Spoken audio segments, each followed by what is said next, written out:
家好，我是月仪讲法师，是科切拉佛教中心的主席，也是科切拉的首席讲法师。我在2007年一个工作上的机缘巧合之下，遇见了我的上师，尊贵的第25世占度古仁波切。因为仁波切极为生活化的佛法开示，深深地启发了我对佛教智慧新的认识。而在2008年正式加入科切拉团体当全职志工，并且追随仁波切到今天为止，已经12年了。我跟随仁波切修持多杰雄灯好几年了，这些年来总听闻许多关于多杰雄灯各式似是而非的言论。有人说达赖尊者以名言不准人们修持多杰雄灯，而我们坚持修持多杰雄灯，是因为我们盲从我们的上师和传承上师。有人还说我们是违背了依法不依人之理。今天我就来针对这一点进行说明。首先，依法不依人用在我们这个情境是不合适的。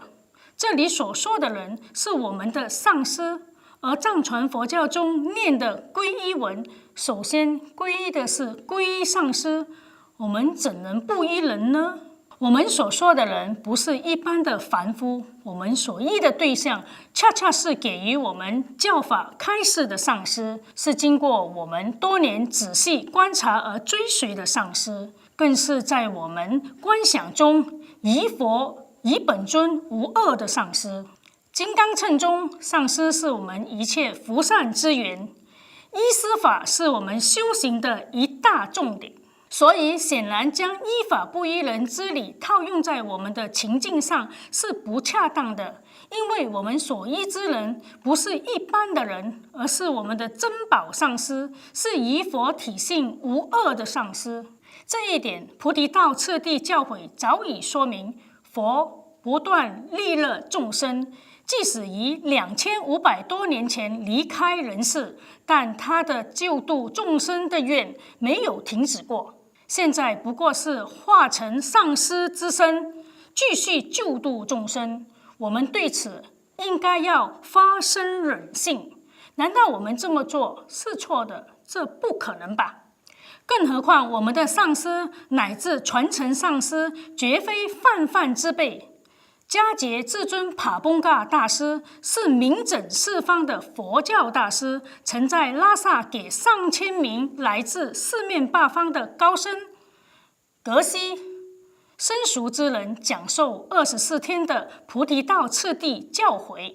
然后到了迦杰至尊赤江仁波切，他可是14世达赖尊者长达30年的经师，而能被选为达赖尊者的经师，可见其正量之高。再来，即使我们退一步说自己确实有违依法不依人之理，